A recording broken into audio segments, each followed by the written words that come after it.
कासगंज में आत्मनिर्भर भारत अभियान और सरदार वल्लभ भाई पटेल की 150वीं जयंती के अवसर पर भाजपा द्वारा आयोजित एकता संकल्प पदयात्रा का शुभारंभ कैबिनेट मंत्री और प्रभारी मंत्री लक्ष्मी नारायण चौधरी ने नदरई गेट स्थित समुद्र कुमार महेश्वरी इंटर कॉलेज से हरी झंडी दिखाकर किया। पदयात्रा शहर के प्रमुख मार्गों से होते हुए श्री गणेश इंटर कॉलेज में समाप्त हुई, जहां मंत्री ने सभा को संबोधित किया। कार्यक्रम में बीजेपी नेताओं, कार्यकर्ताओं, स्कूली बच्चों और बड़ी संख्या में स्थानीय लोगों ने भाग लिया। सुरक्षा के लिए भारी पुलिस बल तैनात किया गया। मीडिया से बातचीत में मंत्री ने सरदार पटेल के योगदान को उल्लेख करते हुए कहा कि उनकी सूझबूझ से देश एकजुट हुआ है।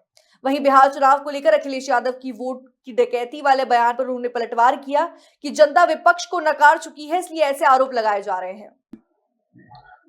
स्वतंत्रता संग्राम के महान योद्धा थे, उनकी 150वीं जयंती है। सरदार वल्लभ भाई पटेल की वजह से आज भारतवर्ष पूरे विश्व का सबसे बड़ा प्रजातांत्रिक देश है। सरदार वल्लभ भाई पटेल ने अपनी सूझबूझ से 562 रियासतों को बहुत थोड़े समय में, 1-2 दिन में ही भारत संघ में शामिल कराया था। सरदार वल्लभ भाई पटेल न होते तो आज भारत में से और कई पाकिस्तान बन गए होते। नवाब हैदराबाद, कश्मीर, ये लोग शामिल होना नहीं चाहते थे और अनेक ऐसे रियासतें थी जो शामिल होना नहीं चाहती। वास्तविकता तो यह है कि सरदार वल्लभ भाई पटेल ही भारतवर्ष के प्रधानमंत्री होने चाहिए, लेकिन तत्कालीन जो भी राजनीतिक निर्णय रहा वो देश का दुर्भाग्य रहा। पूर्ववर्ती सरकारों ने कभी सरदार वल्लभ भाई पटेल को उचित सम्मान नहीं दिया।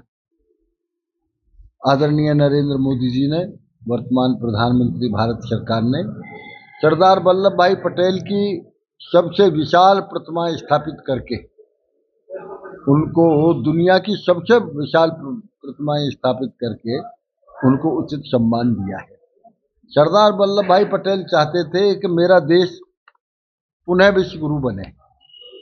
भारतवर्ष सोने की चिड़िया कहा जाता था, फिर से सोने की चिड़िया बने। भारत एक अखंड देश बने।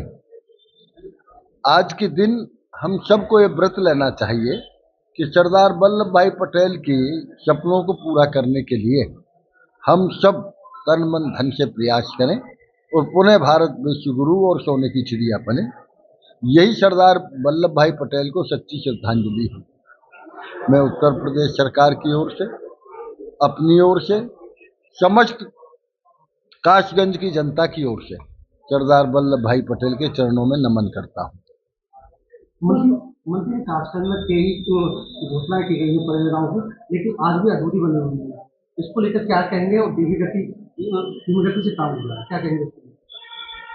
नहीं तो आप पर्टिकुलर कोई बता में, ये तो एक कॉमन शब्द हो गया ना। इसका ये मैं कह सकता हूँ कि हो सकता है कहीं इस प्रकार की कमी रही हो।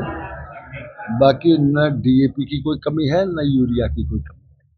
पूरी तरह से डीएपी की आपूर्ति हुई है। जितनी आप देखेंगे पिछली साल जितना डीएपी कासगंज में आया, उससे डीएपी ज्यादा आया है। नंबर 1, सरकार किसानों के साथ खड़ी है। जितनी एमएसपी की फसलें आज उत्तर प्रदेश में खरीदी जाती हैं, पूरे देश में किसी राज्य में नहीं खरीदी जाती। हमने बाजरे की, मकई की, मटर की, सारी चीजों की खरीद एमएसपी के थ्रू की। हमने आज पूरे देश में सबसे महंगा 400 रुपये कुंटल गन्ने का भाव है तो उत्तर प्रदेश में है।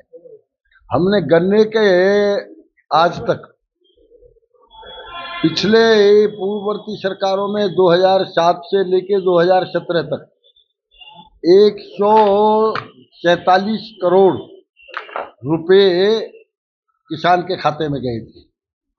और हमारे टाइम में, योगी जी के टाइम में 9 साल में 292 लाख करोड़ रुपया किसान के खाते में सीधे गया है।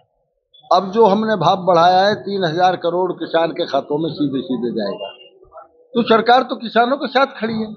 हमारा 1 मिनट सुन ले, जब पूर्ववर्ती सरकार आती है तो वो सबसे पहला प्रस्ताव करती हैं कि जो आतंकवादी पकड़े गए हैं उनको जेलों से रिहा कर दिया जाए। और जब भारतीय जनता पार्टी की सरकार आती है तो योगी जी के नेतृत्व में सबसे पहला प्रस्ताव किया जाता है कि 86 लाख किसानों का कर्जा माफ किया जाए। आप सबको मालूम है 36,000 करोड़ रुपया किसानों का कर्जा माफ किया। तो सरकार तो किसानों के साथ खड़ी है। बात मंत्री जी कही जा रहा है। चलिए फिर आज हो गया। ये एक बात सुन लीजिए, ये तो एक राष्ट्र की भावना है, राष्ट्रीयता की भावना है। अब बच्चे की शिक्षा की वंचित होने की बात कर रहे हो, सच्ची शिक्षा ही ये है एक राष्ट्रीयता की भावना प्रत्येक बच्चे में हो।